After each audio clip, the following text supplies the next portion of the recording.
அன்பார்ந்த சகோதர சகோதரிகளே, உங்களுக்கும் உங்கள் குடும்பத்தில் உள்ள அனைவருக்கும் சமாதானம் உண்டாவதாக.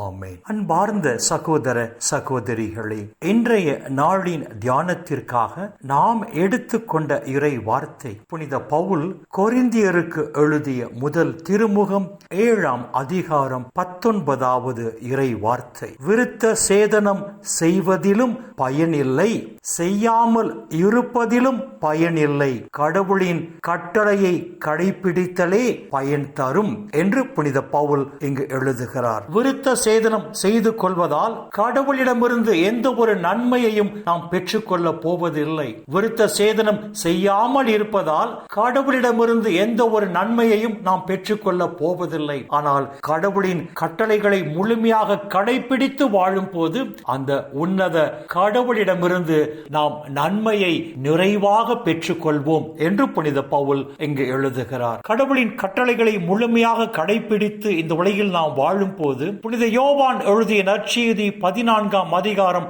23ஆம் இறை வார்த்தையில் சொல்லி இருக்கிறபடி, தந்தையாம் கடவுளும் ஆண்டவர் இயேசுவும் நம்மோடு இணைந்து வாழ்வதால் வாதை நம்மை அணுகாதபடி, துன்பம் நம்மை நெருங்காதபடி அவர்கள் நம்மையும் நம் குடும்பத்தையும் பாதுகாத்துக் கொள்வார்கள். இரண்டாவதாக, தந்தையாம் கடவுளும் ஆண்டவர் இயேசுவும் நம்மோடு இணைந்து வாழ்வதால் நாம் ஜெபிக்கிற எல்லா ஜெபத்திற்கும் பதில் தந்து இந்த உலகில் நம்மை நிறைவாக ஆசீர்வதிப்பதால் இந்த உலகில் நாம் வாழும் நாளெல்லாம் மன மகிழ்ச்சியோடும் மன நிறைவோடும் மன அமைதியோடும் வாழ்வோம். அன்பார்ந்த சகோதர சகோதரிகளே, இந்த நாள் முதற்கொண்டு வாழ்நாள் முழுவதும் கடவுளின் கட்டளைகளை இந்த உலகில் நாம் முழுமையாக கடைபிடித்து வாழ்வோம். அப்பொழுது நாமும் நம் குடும்பத்தாரும் இந்த உலகிலும் மறு உலகிலும் ஆசி பெற்ற மக்களாக இருப்போம்.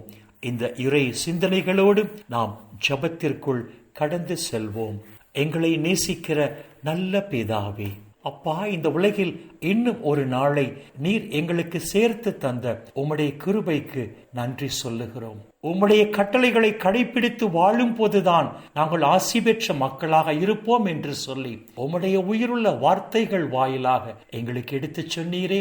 அப்பா, உமக்கு நன்றி சொல்லுகிறோம். விண்ணக ராஜ்யத்தை சொந்தமாக்கி கொள்ள உம்மால் தேர்ந்து கொள்ளப்பட்டு பெயர் சொல்லி அழைக்க பெற்ற நாங்கள் வரப்போகிற நாட்களில் உம்முடைய கட்டளைகளை இந்த உலகில் முழுமையாக கடைபிடித்து இந்த உலகில் ஒளியின் மக்களாக நாங்கள் வாழும் போது, அப்பா, இந்த உலகிலும் தேவரீர் எங்களை ஆசீர்வதித்து இந்த உலக வாழ்வின் முடிவில் நிலை வாழ்வையும் எங்களுக்கு மணி முடியாக சூட்டுவீராக.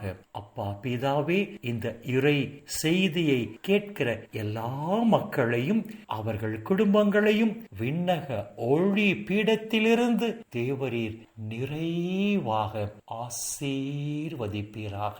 அப்பா, இந்த இறை செய்தியை கேட்கிற உம்முடைய பிள்ளைகள் உம்முடைய நிறைவான ஆசீரால் மன நிறைவோடு மன மகிழ்ச்சியோடு மன அமைதியோடு நலமோடு வாழ கிருபை செய்வீராக.